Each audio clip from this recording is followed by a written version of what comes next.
2026 भी खत्म हो जाएगा, इनके बारे में बातें खत्म नहीं होंगी। सो मैं चाहता हूं बातों से ज्यादा जोरदार तालियां होनी चाहिए। साथियों आओ स्वागत करें हमारे देश का अभिमान, not just an actor but as a personality and as an individual. Ladies and gentleman, presenting before you Shri अनुभव खेर जी। और ये आज भी अपने आप को एक विद्यार्थी मानते हैं। सपने पूरे होंगे सारे, हर दिल में विश्वास जगा है। RCM की ताकत से नया भारत बनना। नमस्कार दोस्तों, यहाँ तो स्पीच देने में सब माहिर हैं। जो भी मुझे बोलना था सब बोल गए खुद ही, मेरे पास कुछ बचा ही नहीं बोलने के लिए।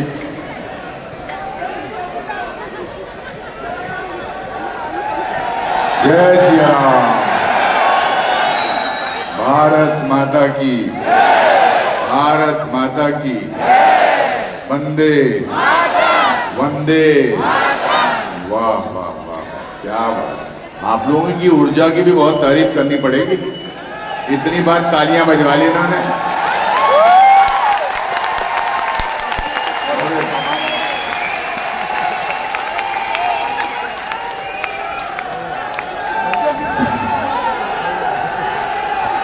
वाह वाह,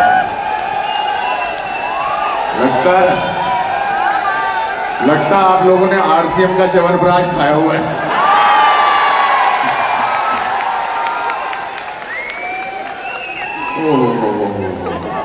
क्या बात है, बहुत अच्छा, बहुत अच्छे। एक तो क्या बात, जो भी बोल रहे हो अच्छा बोल रहे हो। मैं यहाँ जब आया सुबह, मैं फ्लाइट से यहाँ पहुँचा तो मैंने सोचा कुछ प्रोग्राम होगा, अच्छा होगा। मगर यहाँ पर आप लोगों का जोश देखकर, छावड़ा साहब आपकी स्पीच सुनकर, सिद्धार्थ जी आपका जोश देखकर, आपके शब्द सुनकर बड़ा अच्छा लगा मुझे। और मुझे लगा कि अब मैं क्या बोलूं, मगर मैं एक नाटक करता हूं, कुछ भी हो सकता है। उसकी शुरू की 3 लाइनें मैं आपके जीवन से जोड़ना चाहता हूं। छावड़ा साहब बता रहे थे कि 25 साल पहले ये व्यापार करते थे, फिर उसके बाद 25 साल की यात्रा में आज आप सिल्वर जुबली मना रहे हैं। तो उस नाटक की, मेरे नाटक की 3 शुरू की लाइनें बहुत इंपॉर्टेंट हैं कि अगर एक लंगोटी वाला आदमी बिना किसी अस्त्र शस्त्र के देश को आजाद करा सकता है तो कुछ भी हो सकता है। एक लड़का 10 साल का 10 किलोमीटर पैदल चलकर, नदी पार करके आगे जाकर वही भारत का प्रधानमंत्री लाल बहादुर शास्त्री बन सकता है तो कुछ भी हो सकता है। और 27 बरस जेल में रहने के बावजूद अगर नेल्सन मंडेला उसी देश का राष्ट्रपति बन सकता है तो कुछ भी हो सकता है। और अगर राबड़ी देवी मुख्यमंत्री बन सकती है तो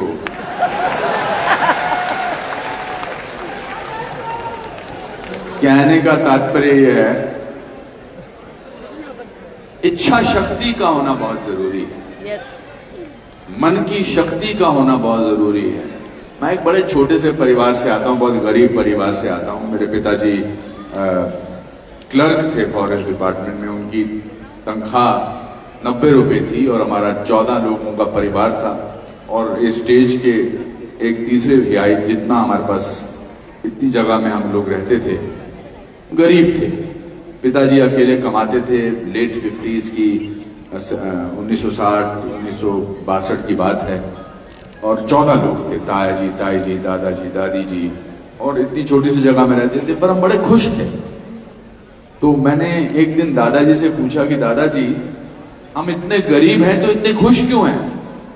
तो उन्होंने बड़ी कमाल की बात की। उन्होंने कहा, बेटा, इंसान जब बहुत गरीब होता है तो सबसे सस्ती चीज खुशी होती है। तो मेरे मन से गरीबी का डर निकल गया कि ठीक है, गरीब होना तो कोई बड़ी बात नहीं है। दूसरी बात जो मेरे मन में हमेशा थी कि मैं पढ़ाई में अच्छा नहीं था। ये बात सुनकर आपको थोड़ा सा अजीब लग रहा होगा कि पढ़ाई में अच्छा नहीं तो ऐसा कैसे बन गया। तो मेरे कभी जिंदगी में स्कूल में 38% से ज्यादा मार्क्स नहीं आए। इस पर ताली मारने की तो कोई बात ही नहीं बनती। अब मैं आपके साथ एक छोटा सा गेम खेलता हूं कि ऑडियंस में जितने भी लोग हैं उनमें से 50% से ज्यादा जिनके मार्क्स आए हैं वो अपने हाथ ऊपर करिए। ऑलमोस्ट 100%।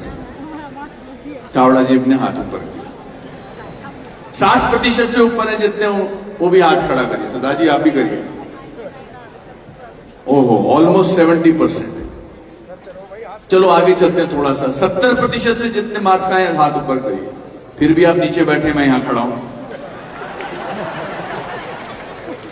तो कुछ तो अच्छा मैंने किया है कि जिसकी वजह से मुझे यहां बुलाया गया। इसका मतलब ये नहीं कि मैं आपकी उपलब्धियों की सराहना नहीं कर रहा हूं, पर थोड़ा सा आपसे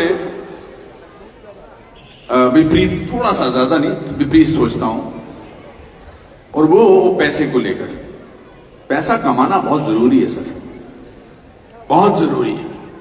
पैसा कमाने के बाद ही आप पैसा बांट सकते हैं, क्योंकि बिना कमाए कैसे बांट सकते हैं। पैसा होगा तो अच्छे विचार आएंगे, एक अच्छा करने का दिल करेगा, मंदिर बनाने का दिल करेगा, इतना भव्य प्रोग्राम करने का दिल करेगा। तो आपकी बात और मेरी बात ऑलमोस्ट सेम है। तो मैं जब मुंबई गया था आज से 45 साल पहले, हालांकि मैं नेशनल स्कूल ऑफ ड्रामा का गोल्ड मेडलिस्ट था, लेकिन रहने को जगह नहीं थी मेरे पास। मैंने बहुत सारी रातें रेलवे स्टेशन पर गुजारी, एक बेंच के ऊपर। और ये सच बात है, मैं इसलिए कह रहा हूं ताकि आप लोग सपने देखना ना बंद करें। आप लोग छाबड़ा साहब की तरह ऐसी जिंदगी के बारे में सोचें कि आप में से भी बहुत सारे लोग अनुपम खेर बन सकते हैं, छाबड़ा साहब बन सकते हैं।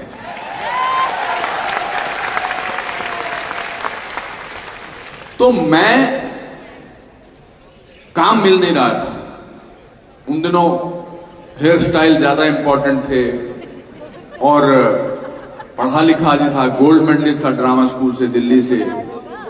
तो एक दिन जब मैं रेलवे स्टेशन के बेंच पर बैठता था तो 1:40 पर आखिरी ट्रेन जाती थी और 4:40 पर सुबह पहली ट्रेन शुरू होती थी। तो मेरे पास सिर्फ वो 3 घंटे होते थे सोने के लिए, क्योंकि पुलिस वाला था, वो बोलता था कि 1:40 के बाद आओ और 4:40 पे उठ जाओ। तो मैंने अपने दादाजी को एक खत लिखा। मैंने लिखा, मैं क्या कर रहा हूं यहां पर इस मुंबई नगरी में काम की तलाश में। मेरे पास रहने को जगह नहीं है, मैं रेलवे प्लेटफॉर्म पे सोता हूं, पढ़ा लिखा आदमी हूं, मेरी बेइज्जती होती है, मुझे कोई प्रोत्साहन देने वाला नहीं है। मैं ये शहर छोड़ के वापस जाना चाहता हूं, शिमला, दिल्ली, लखनऊ, कहीं चला जाना चाहता हूं, मैं यहां नहीं रुकना चाहता। दादाजी ने उस चिट्ठी के जवाब में एक चिट्ठी लिखी मेरे दोस्त के एक एड्रेस पर। उसमें एक लाइन थी जो बड़ी जिंदगी में मुझे बहुत काम आई।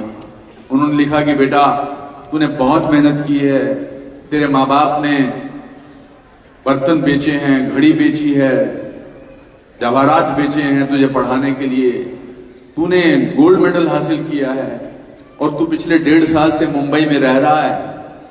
थोड़ी देर और रुक जा और याद रख, भीगा हुआ आदमी बारिश से नहीं डरता।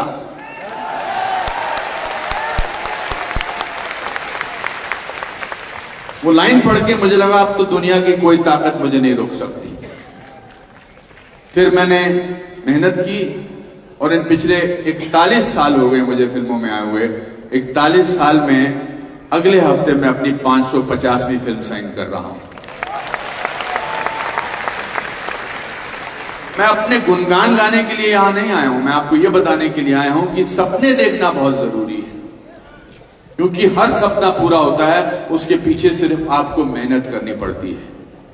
आज यहां पर आरसीएम के 25 साल पूरे हैं, ये सिर्फ उस वजह से हुए कि आपने एक दिन सपना देखा था कुछ करने का, और वो सपना न केवल आपने अपना साकार किया, लेकिन बजाय इसके बल्कि आरसीएम के इतने बड़े परिवार के सपने साकार कर रहे हैं आप। और इन लोगों की तालियों से इस बात का एहसास होता है कि आपके लिए ये आत्मा से दिल से ताली मार रहे हैं, सिर्फ इसलिए नहीं कि यहां आए हुए हैं।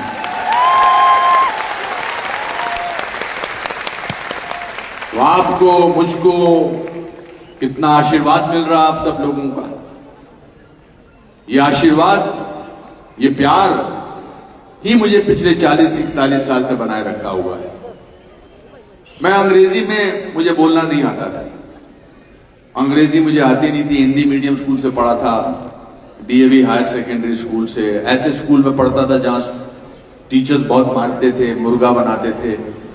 लेकिन आज जब भी मुझे कोई प्राइज मिलता है, मैं सबसे पहले उन टीचर्स को थैंक यू बोलता हूं, क्योंकि उनके थप्पड़ से, उनके डंडों से मैं आज यहां पहुंचा हूं।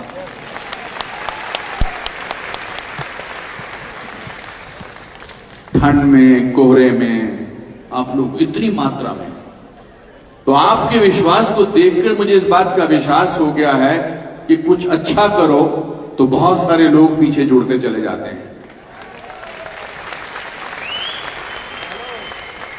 दो लोगों की सख्त जरूरत होती है, जिनका आशीर्वाद, जिनका साथ आपको बहुत जरूरत होता है। एक तो माँ बाप, क्योंकि माँ बाप के आशीर्वाद के बगैर, माँ बाप के प्यार के बगैर, माँ बाप के जिंदगी न्यौछावर करने के बगैर हम लोग कुछ नहीं है, कुछ भी नहीं होगा और ना ही कुछ लगा। दूसरा, देश, भारत देश हमारे लिए सबसे बड़ी, हमारे लिए सबसे ऊपर के स्थान पर होना चाहिए। जय जय, क्या बात है ऊपर वाले, अरे क्या मजा आया, शाबाश, सुंदर। सो हमारे पासपोर्ट में नाम के बाद दूसरा जो कॉलम होता है वो नेशनैलिटी होता है। नाम क्या है और आपकी नेशनैलिटी क्या है, और नेशनैलिटी में आप इंडिया, भारत लिखते हैं। इसलिए चाहे कुछ भी हो जाए, भारत को आगे बढ़ाने के लिए आपको कोई कदम पीछे नहीं रखना पड़ेगा, आगे बढ़ाते रहना है। और मैं पूरी दुनिया में घूमता हूं, मेरा पेशा ऐसा है, मेरा प्रोफेशन ऐसा है कि मुझे पूरी दुनिया में घूमने का मौका मिलता है, और मैं पूरी दुनिया में घूमा हूं। लेकिन भारत जैसा देश कहीं पर भी नहीं है और ना कभी हो सकता है।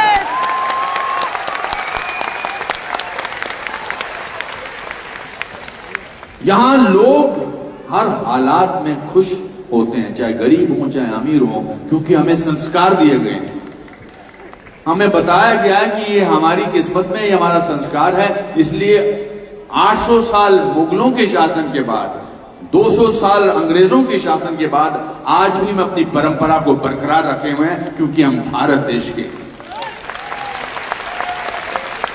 मैं आपको, आपके सारे परिवार वालों को, यहां आए जितने भी लोग हैं, आपके साथ जुड़े हुए जितने भी लोग हैं, आपको बधाई देना चाहता हूं, आपको अपना प्यार देना चाहता हूं और आपको शुभकामनाएं देना चाहता हूं कि 25 साल बाद जब 50 साल आप मनाएं, फिर मुझे बुलाएं और फिर मैं यहां पर स्टेज में बिल्कुल खड़े होकर